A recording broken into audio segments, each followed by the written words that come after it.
Good morning बच्चों। Last class में हमने रस और उसके भेद के बारे में पढ़ा था।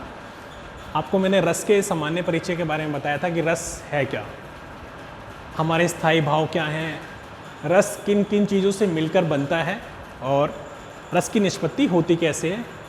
और मैंने आपको ये भी बताया था कि ये जो है एक आस्वाद की वस्तु है, यानी महसूस करने की वस्तु है, कि रस हमें महसूस होता है और जब हम रस में लीन हो जाते हैं हमें दूसरी दुनिया की किसी बात का ख्याल नहीं आता, हमें किसी भी दूसरे भाव का ख्याल नहीं आता कि कहाँ क्या हो रहा है।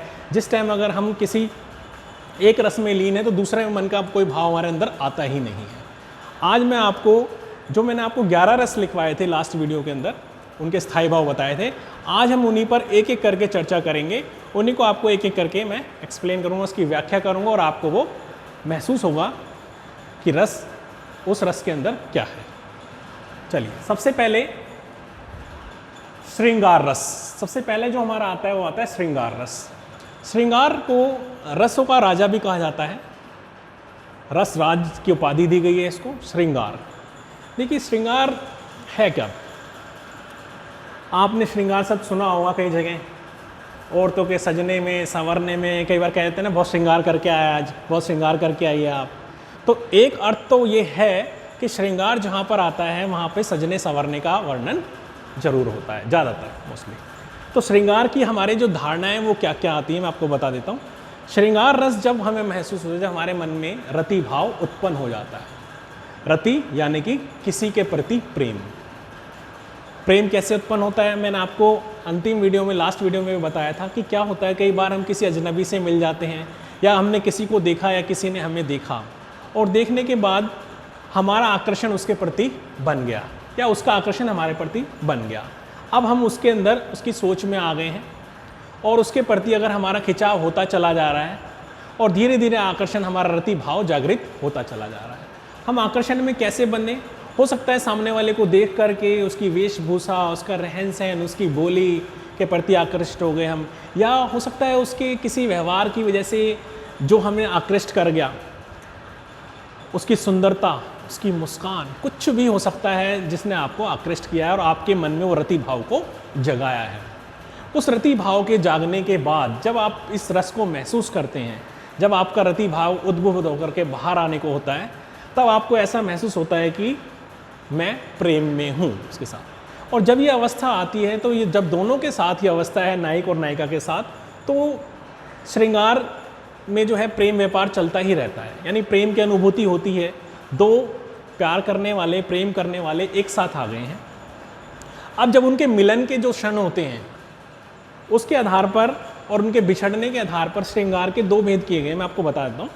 श्रृंगार रस सबसे पहले मैंने बताया आपको कि इसका जो भाव है वो है रति, स्थायी भाव, और नायक नायिका के बीच जो है प्रेम व्यापार करने पर जो है ये श्रृंगार रस दिखाई देता है। अब दो तरह से हम इसको आगे समझते हैं।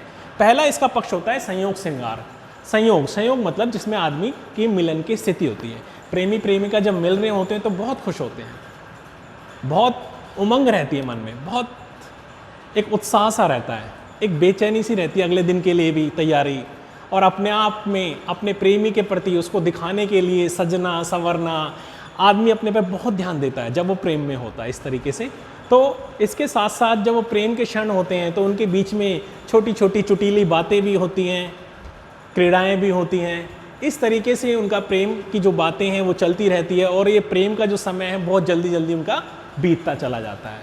बहुत ही सुखद अनुभूति होती है उन्हें जब वो मिलते हैं आपस में एक दूसरे से। उस टाइम दूसरा कोई मनोभाव मन में नहीं आता, कभी नहीं आएगा। आप अपने प्रियतमा से मिलने जा रहे हो, आपके मन में नहीं आएगा ये खा जाऊँ वो खा जाऊँ, खाने का कोई, या आपके मन में रोने का नहीं आएगा, कुछ ऐसा कोई और भाव नहीं आएगा, या आपके मन में कोई घृणा का भाव नहीं आएगा जो अगले रस में आएगा। लेकिन जब आपके, मेरा कहने का मतलब एक रस की उत्पत्ति हो रही है तो दूसरा नहीं आएगा। तो जब आप श्रृंगार रस के अंदर जब आपको ये अनुभूति हो रही है कि मैं प्रेम में हूँ और आप उससे मिलने जा रहे हैं, तो ये बिल्कुल नेचुरली है, प्राकृतिक। आप सजेंगे संवरेंगे, अपने आप पर ध्यान देंगे, बहुत अच्छे से अपने आप को मेंटेन करके प्रॉपर तरीके से रहेंगे।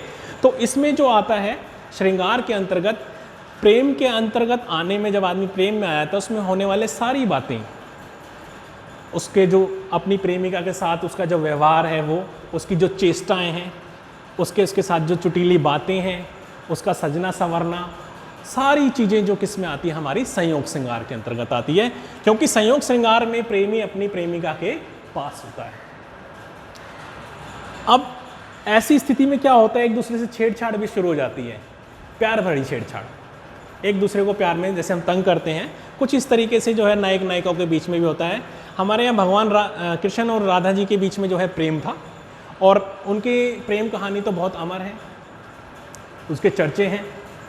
उनका सात्विक प्रेम था, लेकिन प्रेम भी किस तरीके से उनके अंतर्गत प्रेम व्यापार होता था, क्या प्यार में चुहलबाजी छेड़छाड़ जो उनकी चलती थी मीठी मीठी, उसका भी मैंने यहाँ पे आपको वर्णन किया है। आपको दिखाता हूँ, देखिए कि डेफिनेशन पर, परिभाषा पर चलते हैं इसकी। संयोग श्रृंगार नायक नायिका के मिलन की स्थिति में उनकी प्रेम क्रीड़ाओं में संयोग श्रृंगार के दर्शन होते हैं। प्रेम क्रीड़ाओं का मतलब है उनकी प्रेम की जितनी भी चेष्टाएं होती हैं, एक दूसरे से मिलना, गले मिलना, बातें करना, या और भी जो है वो सारी प्रेम क्रीड़ाएं या प्रेम व्यापार कहलाते हैं। उनके प्रेम जगत से जुड़ी हुई हर चीज़ वो प्रेम क्रीड़ाएं या प्रेम व्यापार कहलाते हैं।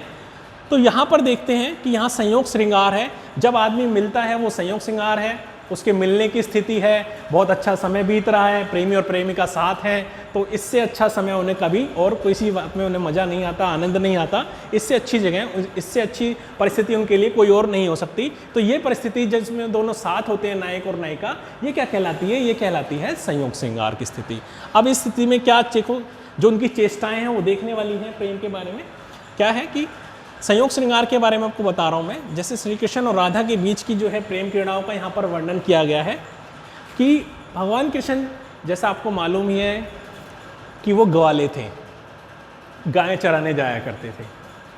अब वो गाय का जो है दूध निकाल रहे हैं। गाय का दूध निकालते वक्त वो राधा को कैसे परेशान करते हैं इस प्यार में, कैसे उन्हें छेड़ते हैं, उसका एक वर्णन यहाँ पर किया गया है। क्या है वर्णन, देखो कि धेनु दुहत अति रति बाड़ी, एक धार धोनी पहुंचावत, एक धार जय प्यारी ठाड़ी। धेनु मतलब गाय, दुहत मतलब धोना, जब गाय का दूध निकाल रहे हैं वो। अति रति, रति मतलब मैंने आपको यहाँ बताया था प्रेम होता है नायक नायिका के बीच में, और बाड़ी मतलब बढ़ गया। एक धार दोहनी पहुंचावत, जब धार निकालते हैं दूध की, तो दोहनी वो बर्तन है जिसमें जो स्थान जिसमें वो दूध निकाला जा रहा है, एक धार उसमें, और एक धार जो है प्यारी ठाड़ी।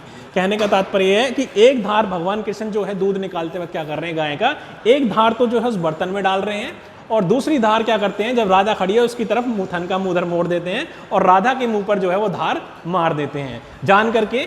जैसे कई बार बच्चे होते हैं ना, कुछ भी कर रहे हो, ऐसे करते करते किसी पानी छिड़क दिया, और इसी तरीके से जो है वो भी एक धार जो है उनकी दूध की जो है बर्तन में जा रही है, और दूसरी धार जो है राधा के मुंह की तरफ उन्होंने कर दी है, उस पर पड़ रही है। तो इस तरीके से वो राधा को अपने गाय का दूध निकालते निकालते ही जो है वो उससे छेड़छाड़ शुरू कर देते हैं अपनी प्यार भरी। अब इस पर राधा भी जो है प्यार में ही देखो उपालंब देते हुए कहती है। उपालंब होता है ताना, ताना यानी कि जब आदमी कहता है ना एक दूसरे को प्यार भरी छेड़छाड़ में, चुहलबाजी में जब वो बात कहता है, उसके लिए बात किया गया व्यंग्य ताना देते हुए। तो राधा इसका जवाब देते हुए क्या कहती है उनसे ये कहती है, देखो तुम पे कौन दुहावे गैया, तुम पे कौन दुहावे गैया, इच्चितवत उतधार चलावत, यही सिखायो है मैया। कि तुमसे कौन गाय दुहावेगा, तुमसे कौन दूध निकलवाएगा। गाय दुहाने का मतलब है दूध निकलवाने का काम।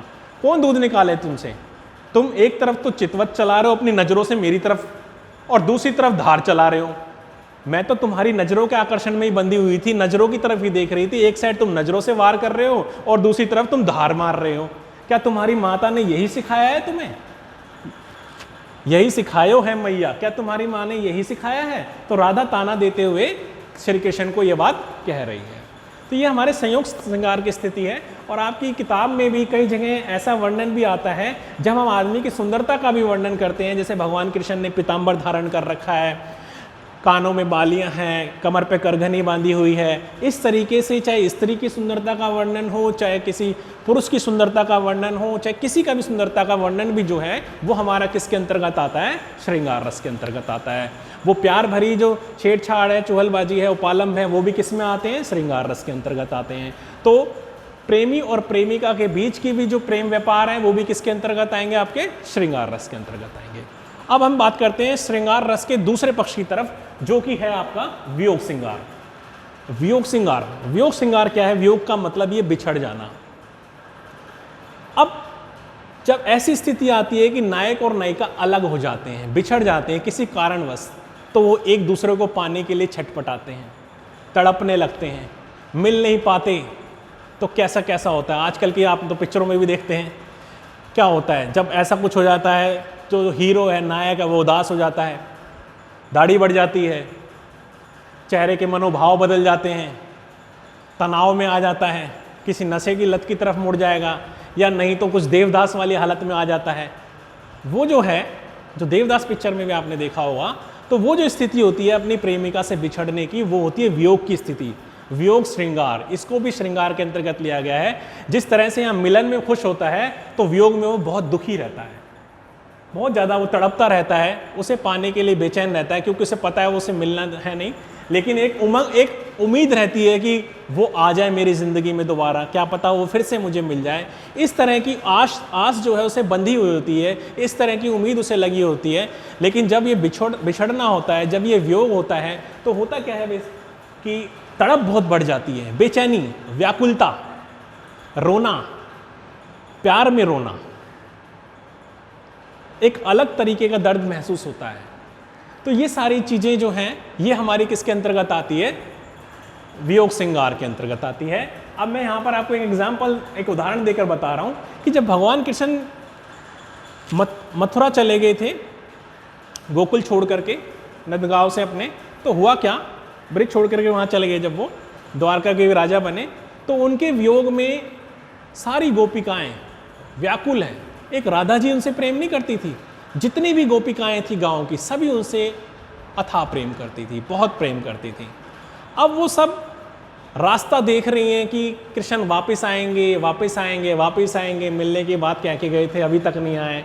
उनका मन किसी चीज़ में नहीं लग रहा, दिन रात वो कान्हा कान्हा जपती रहती हैं, जटती रहती हैं। आपकी बुक में, आपकी किताब में भी जो सूर के पद हैं, उसके अंतर्गत भी जो आपको दिखाई देगा कि ये वियोग श्रृंगार का रस का उदाहरण है, जिसमें वो दिन रात कान्हा कान्हा का नाम जपती रहती हैं। उन्हें ना खाने का होश है, ना पीने का, ना किसी और बात का, उन्हें बस अपने कृष्ण का इंतज़ार है। उनकी आंखें उस रास्ते पर टिक गई हैं जिधर से कृष्ण आएंगे। उन्हें ऐसी उम्मीद है कि कृष्ण वापस आएंगे, दोबारा आएंगे, हमसे मिलेंगे, हमें अपना प्रेम देंगे। तो वो गोपिकाएं जो हैं उनके विरह में तड़प रही हैं। विरह का मतलब है जब वो बिछड़ गए हैं, वो स्थिति, विरह में जल रही हैं, अंदर ही अंदर विरह की अग्नि उन्हें जला रही है। जब कोई अपना प्यारा दूर हो जाए, जिसको आप चाहते हो आपकी आंखों के आगे ही रहे, और वो आपसे दूर चला जाए, तो जो आपको स्थिति महसूस होती है वो विरह की होती है, वियोग की स्थिति होती है। वही स्थिति जो है यहाँ पर गोपिकाओं को महसूस हो रही है। वो अब उन्हें जो हमें चीज़ें, जब प्रेम होता है तब वो सब चीज़ें पसंद आती हैं, अच्छी लगती हैं। ये जंगल, ये हरे भरे पेड़, ये फूल, ये पत्ते, ये नज़ारे, ये हर चीज़, दृश्य हमें बड़े मन भावन लगते हैं जब हमारा प्रेमी हमारे साथ में होता है। ये संयोग की स्थिति होती है। लेकिन जैसे ही ये स्थिति बदल जाए, तब हमें इनसे भी दुश्मनी सी लगने लग जाती है प्रेमी उनको, कि ये क्यों आज भी उसका मन अब उन नज़ारों में नहीं लगता, उन पत्तों में, पेड़ में नहीं लगता, उन पौधों में नहीं लगता, उस हरियाली को भी पसंद नहीं आती। तो ऐसे ही एक ताना देते हुए गोपियाँ तड़प रही हैं, उस जंगल से पूछ रही हैं कि मधुबन तुमकत रहत हरे, विरह वियोग श्याम सुंदर के ठाड़े क्यों ना जरे। देखो क्या होता है, मधुबन मतलब वन की बात कर रहे हैं, जंगल की बात कर रहे हैं। वो गोपिका जंगल से बात कर रही है, इतनी ज़्यादा पीड़ित है, इतनी तड़प रही है भगवान कृष्ण के बिना, कि वो उनसे कहती हैं कि तुम कैसे हरे भरे रह सकते हो। उन्हें अपनी दशा की तुलना वो जो है जंगल से कर रही है कि अगर हमारी दशा कृष्ण के जाने के बाद इतनी खराब है, हम उसके वियोग में तड़प रही हैं, व्याकुल हैं, हम अपने पे कोई ध्यान नहीं दे रही, तो ये जंगल इतना हरा भरा कैसे हो सकता है, इसको भी सूख जाना चाहिए था। जब कृष्ण जी चले गए, विरह वियोग, यानी कि भगवान कृष्ण के वियोग में, उनके विरह के अंदर, श्याम सुंदर भगवान कृष्ण का नाम है, कि ठाड़े क्यों ना जरे। जब भगवान कृष्ण का वियोग हो गया है, यहाँ से वो चले गए हैं, तो तुम अभी तक क्यों ठाड़े, मतलब खड़े हो, जल क्यों नहीं गए, खत्म क्यों नहीं हो गए, सूख क्यों नहीं गए। मधुबन से वो ये बात कहती है कि जब हमारा उनकी जाने पर ये हाल है, रो रो करके ये मनोदशा होगी, हम खुद सूख गई हैं, तो तुम हरे भरे कैसे रह सकते हो। तुम्हें उनका वियोग नहीं सता रहा, तुम्हें भी अब तक जल जाना चाहिए था। क्यों ये पेड़ पौधे अभी तक खड़े हैं हरे हरे, ये भी अभी जल जाने चाहिए थे। तो ये है हमारा श्रृंगार रस, वियोग और संयोग दोनों स्थिति है। मिलना और बिछड़ना। मिलने की स्थिति जो होती है हमारी वो बहुत आनंददायक होती है। अपने प्रेमी से आप मिलेंगे, अपनी प्रेमिका से आप मिलेंगे तो बड़ी खुशी होगी, उनके साथ बिताए हुए आनंद के पल बहुत याद आएंगे, अपने पर ज़्यादा ध्यान दोगे, सजोगे संवरोगे, एक दूसरे पर पूरा फोकस रहता है आपका। इस तरीके से जो वो स्थिति आती है हमारे मन में, जो मनोभाव आते हैं, बड़ी उमंग आती है, बहुत अच्छा एक आनंद की अनुभूति होती है, वो हमारी आती है संयोग श्रृंगार के अंतर्गत। और किसी कारणवश से अगर आपका प्रेमी आपसे बिछड़ गया है और इस तरीके से आप दोनों एक दूसरे के लिए तड़प रहे हैं, विरह में एक उम्मीद बंधी है कि कल को आएगा, लेकिन उस दशा में आपका सारा ध्यान हर काम से हट जाता है, हर चीज़ से मन भटक जाता है, सिर्फ वहीं पर आकर का आपका रोने को और उसको याद करने को मन करता रहता है कि कब आएगा, कब आएगा, कब मुझे मिलेगा। तो ये जो स्थिति आपकी आती है, ये आती है वियोग श्रृंगार के अंतर्गत। अब मैं उसके बाद हमारा दूसरा रस है हास्य रस। देखिए हास्य रस मैंने आपको पहले भी बताया था, हंसी, हास, ये भाव भी हमारे मन में है, इसका स्थायी भाव है हास। और हमारे मन में हंसी ये भाव स्थायी रूप से रहता है, लेकिन हमें आता कब है, कब हमें रसी महसूस होती है, आस्वाद होती है। अक्सर आपने देखा होगा हम हंस पड़ते हैं, कोई किसी की डील डोल देख लिया, ऐसा शरीर वाला देख लिया, ऊट पटांग शरीर वाला व्यक्ति देख लिया, आप उसको देखते ही हंसने लग जाते हो, आपके अंदर से हंसी आ जाती है। या किसी के कपड़े ऐसे देख लिए, ऐसी वेशभूषा देख ली कि भाई इसे पहनने का भी तरीका नहीं है, या ऐसा है वैसा, मतलब आपको देख करके जैसे जोकर के आप देख लेते हो, आपको हंसी आती है। एक साइड लाल, एक साइड काला, एक साइड हरा, मतलब उसका अपना रूप रंग ऐसे बना लेता है कि सामने वाले को हंसी आ जाए। तो ऐसा रूप रंग या ऐसी वेशभूषा या ऐसे शरीर का डील डोल जिस पर हमें हंसी आने को मजबूर कर देती है, तब हमारे हास्य रस की उत्पत्ति अंदर से हमारा हास्य भाव जागृत होता है और हमें हास्य रस जो है आस्वाद होने लगता है। या कई बार हम चुटकुले सुनते हैं, कविताएं सुनते हैं हास्य व्यंग की, ये भी उसका एक कारण है जिससे हमें हास्य रस की जो है उत्पत्ति होती है और हमें वो महसूस होने लगता है। या आप देखिए कोई ऐसी सामाजिक बुराई है जिस पर आपको हंसी आ रही है, किसी चीज़ पर सामाजिक प्रथा है उस पर हम चोट करते हैं, हंसना चाहिए लेकिन अच्छी हंसी, ऐसी हंसी ना हो जिससे दूसरे को तकलीफ हो या कुछ हो। हास्य का जो है वो नेचुरल प्राकृतिक होना चाहिए, दूसरे को तकलीफ ना पहुंचाए, ऐसा ना हो। कुछ घटनाएं ऐसी घट जाती है जिसको देख करके हमारी हंसी स्वतः ही आ जाती है। अब हास्य व्यंग की बात हो रही है तो मैं आपको एक हास्य की थोड़ी सी कविता आपको बता देता हूँ, 4-6 लाइनें हैं, मैं आपको वही सुना देता हूँ। देखिए क्या होता है, कई बार हम जो है शादी बारात में ब्याह में जाते हैं तो क्या होता है, हमारा जो माहौल होता है, अरे बड़ा फोकस होता है, 4-6 आदमी तो ऐसे होते हैं, अबे खाना कब खुलेगा यार, जल्दी से खाना खुलें, फटाफट खाएं, इधर उधर ही मंडरा रहे होते हैं। कुछ होते हैं जो श्रृंगार रस में डूबे होते हैं, इधर उधर के चक्कर लगा रहे होते हैं दूसरों को देखने में, और इधर जो है खाने की तरफ जो व्याकुल हैं, अरे जल्दी से एक बार कह दें बस खाना चालू हो जाए। और जैसे ही एक बार कोई कह देता है ना खाना चालू हो गया तो टूट टूट के पड़ते हैं उसके ऊपर, ख़त्म ना हो जाए, पहले मैं ले लूँ, पहले मैं ले लूँ। और क्या स्थिति हो जाती है उस वक्त, क्या दशा हो जाती है कि एक के ऊपर एक गिर रहा है, किसी के कपड़े सन रहे हैं, किसी का कुछ हो जाता है, ऐसा होता है। भाई साहब एक मिनट जरा, प्लेट ऐसे लेते हैं, उसके ऊपर से प्लेट लेकर के हम निकल जाते हैं, साइड करते करते, कई बार किसी के ऊपर कुछ गिर भी जाता है। तो ये जो स्थिति होती है, इससे हमारे अंदर अब हास्य कैसे बनता है, इसी परिस्थिति के ऊपर आपको एक कविता सुना रहा हूँ, थोड़ा ध्यान से सुनिए इसको, ध्यान देखिए। ये जो खाने का जो सिस्टम लगा होता है इसे बुफे बोलते हैं, जिसमें सारे डोंगे सजे होते हैं एक तरीके से। कहता है कि बुफे की दावत हमारे लिए भी बन गई आफत, बुफे की दावत हमारे लिए बन गई आफत, एक बार हमें भी जाना पड़ा बारात में, बीबी बच्चे भी थे साथ में, अंदर से एकदम शोपीस मगर बाहर से एकदम शोपीस मगर अंदर से रूखे थे, पर क्या करें भाई साहब सुबह से भूखे थे। जैसे ही खाने का न्योता आया हॉल में, जैसे ही खाने का न्योता आया हॉल में, भगदड़ सी मच गई पंडाल में, एक के ऊपर एक बरसने लगे, जिसने झपट लिया सो झपट लिया, बाकी के घड़े तरसने लगे। पहला एक व्यक्ति था जिसके हाथ में प्लेट तो थी मगर हलवा गायब था। दूसरा व्यक्ति ये सब झेल रहा था, इसलिए भीड़ में घुसने से पहले ही दंड पेल रहा था। तीसरी एक महिला थी जो ताड़ के वृक्ष की तरह तनी थी, वृक्ष मतलब पेड़, ताड़ का पेड़। तीसरी एक महिला थी जो ताड़ के वृक्ष की तरह तनी थी और उसकी आधी साड़ी पनीर की सब्जी में सनी थी। उसे बार बार धो रही थी, पड़ोसन की पहन कर आई थी इसलिए रो रही थी। चौथा व्यक्ति अपनी प्लेट में चावल की तस्तरी झाड़ लाया था और उससे कहीं ज़्यादा तो अपना कुर्ता फाड़ लाया था। इस तरीके से आपकी हास्य रस की सृष्टि इसमें होती है। ये कुछ कविताएं हैं, मैंने आपको आधी कविता सुनाई है, कभी मिलेंगे तो इसको पूरी कविता भी आपको सुनाऊंगा। तो ये हंसी मजाक की इस तरह की स्थिति उत्पन्न हो जाती है। तो यहाँ पर जो है हमें हास्य रस की अनुभूति महसूस होने लगती है। मैंने आपको एक एग्जाम्पल दिया है, यहाँ पर उदाहरण दिया है, मैं आपको बताता हूँ। पहले परिभाषा से हम देखते हैं। हास्य रस का स्थायी भाव है हास, किसी का बेडोल शरीर आदि को देखकर सामाजिक कोई बुराई है, विकृति मतलब बुराई, किसी की असंगत वेशभूषा, उल्टी सीधे कपड़े, इस तरीके का हिसाब देख करके आदि को देखकर मन में हास्य की जो अनुभूति होती है, तब हास्य रस उत्पन्न होता है। एक उदाहरण मैंने आपको दिया है। हम अपने जो व्यंग भी होता है, हम ताना भी मारते हैं। किस लिए मारते हैं? कि हमें अंदर से हंसी आए, उस बात पे हम ताना मारते हैं किसी बात पर। देखिए, अपने यहाँ संसद तेली की वह घानी है, जिसमें आधा तेल आधा पानी है। दरअसल जनतंत्र एक तमाशा है, जिसकी जान मदारी की भाषा है। अब ये क्यों कहा गया? अपने यहाँ संसद तेली की वह घानी है, जिसमें आधा तेल आधा पानी है। संसद पर, नेताओं पर व्यंग किया गया कि हमारे नेता कैसे हैं, कहते कुछ हैं, करते कुछ हैं। और क्या प्रथा है? आधा तेल आधा पानी, मिलावटी। तो नेताओं को मिलावटी होने पर यहाँ पर जो है उसका आरोप किया गया है, उनके ऊपर ताना मारा गया है। दरअसल जनतंत्र एक तमाशा है। हमारे यहाँ कहते हैं लोकतंत्र है, सबको बोलने की आज़ादी है, ऐसा है वैसा है। तो उस लोकतंत्र को एक तमाशा बताया गया है, जिसकी जान मदारी की भाषा है। जैसे मदारी सबको काबू में कर लेता है ना, एक डमरू बजाता है, बोलता है तो सारे बंध जाते हैं, सारे उसकी बात सुनते हैं जब वो बंदर का खेल दिखाने आता है। तो उस मदारी से तुलना की गई है कि जब नेता बोलता है तो क्या होता है, सारे लोग इकट्ठे होकर उस नेता की बात को सुनते हैं। तो नेता एक मदारी की तरह है, जो अपनी भाषा से सबको बांध देता है। तो उसकी तुलना मदारी से की गई है।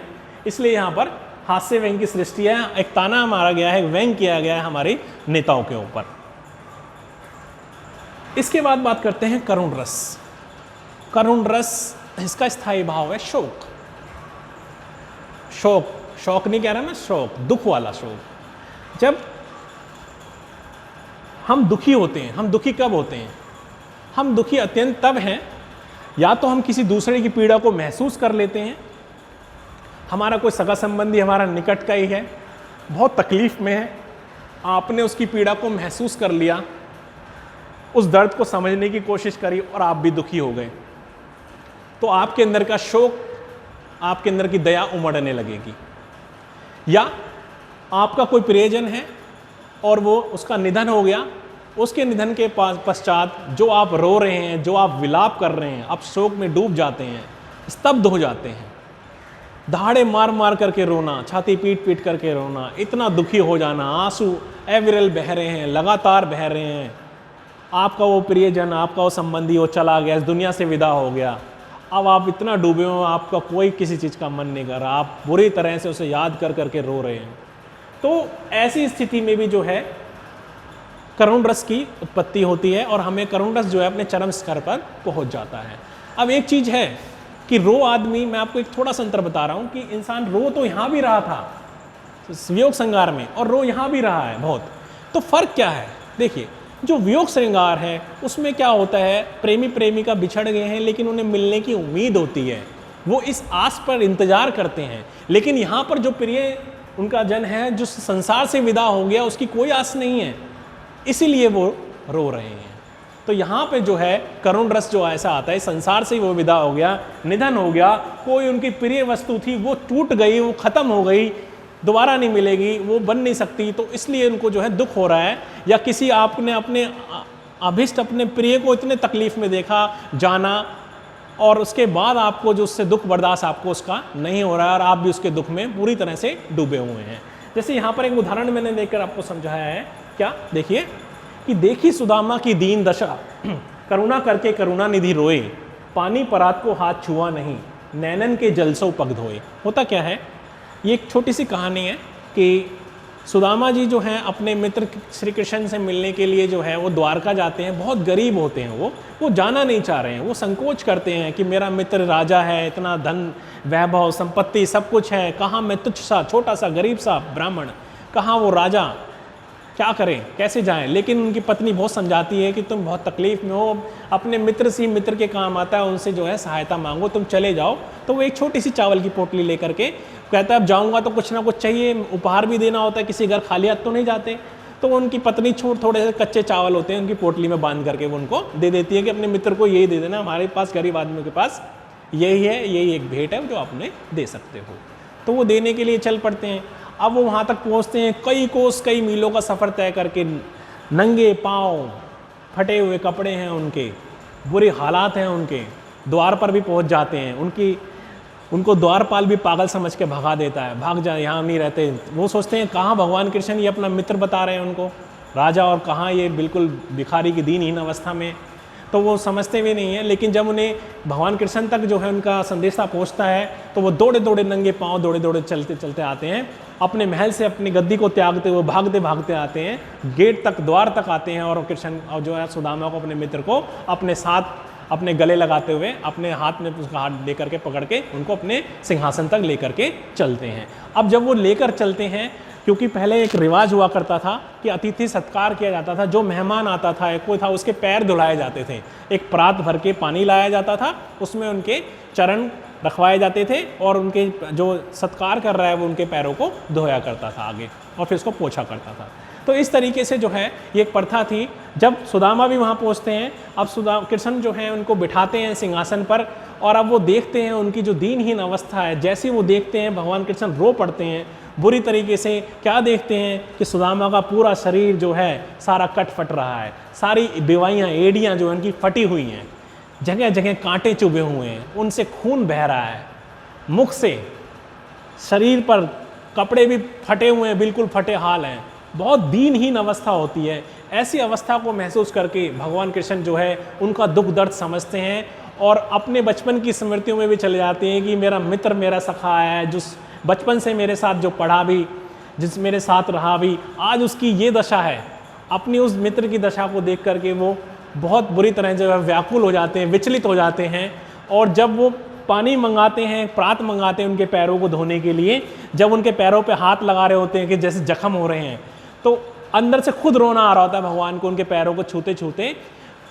तो पानी प्रात को हाथ छुओ नहीं, वो पानी को तो हाथ भी नहीं लगाते, उनकी आंखों से लगातार जो है आंसू टपकने लग जाते हैं और वो सीधे जो है सुदामा जी के चरणों को धोने लग जाते, धुलते हैं उनसे, उनके आंसू ही गिरते हैं उनके चरणों पर, उनके चरण धुल जाते हैं। तो इस तरीके से इसमें बताया गया कि भगवान कृष्ण के अंदर कितना शोक, कितना दुख जो है उत्पन्न हुआ, कितनी करुणा उनके अंदर उत्पन्न हुई है। उस करुणा का ये नतीजा है कि उनकी आंखों से आंसू छलकने लगते हैं और उनके जो है सुदामा जी के चरण उसी से धुल जाते हैं। तो क्योंकि उन्होंने उनकी पीड़ा को महसूस किया, तो करुण रस के अंतर्गत हम दूसरे की पीड़ा को भी समझते हैं और महसूस करते हैं। कई बार आपने देखा होगा, एक करुण रस और बताता हूँ आपको, आपकी उदाहरण आज की ज़िंदगी से, कि पिक्चर चल रही है आपकी, पिक्चर में क्या होता है, क्लाइमैक्स पे हीरो मर जाता है, दो दोस्त होते हैं, एक मर गया, जैसे शोले में या किसी में अमिताभ बच्चन मर गया, कोई और मर गया, पूरी ज़िंदगी साथ साथ दिखाई, खेलना खाना, ऐसी स्थिति आ जाती है कि दर्शक हॉल में बैठे हुए भी उनकी आंखों से आंसू निकल जाते हैं ऐसी पिक्चरों को देख करके। तो ये करुण रस आपका क्लाइमैक्स तक पहुंच जाता है। ऐसी पिक्चरों का एंड किया जाता है जिसमें आदमी के मन भारी होने लगता है, हम कहते हैं नहीं यार ये नहीं होना चाहिए था। तो ऐसा भी कुछ कुछ अंत करके दिखाया जाता है कि दर्शकों का मन भारी हो जाए, बहुत भारी हो जाए और उनकी आंखों से आंसू छलकने लग जाए। तो ये आप जब ऐसी स्थिति आती है तो करुण रस जो है अपने शिखर तक पहुंच जाता है और ये आंसूपात होना जो है उसकी निशानी है आपकी। तो आज मैंने आपको ये 3 रस कराए हैं। श्रृंगार रस, इसके 2 हिस्से हैं, संयोग श्रृंगार और वियोग श्रृंगार, दूसरा हास्य रस और तीसरा जो है करुण रस। इसके बाद अगली वीडियो में फिर आगे के 3 रस पढ़ेंगे। तब तक आप इन्हें रिवाइज करें। धन्यवाद।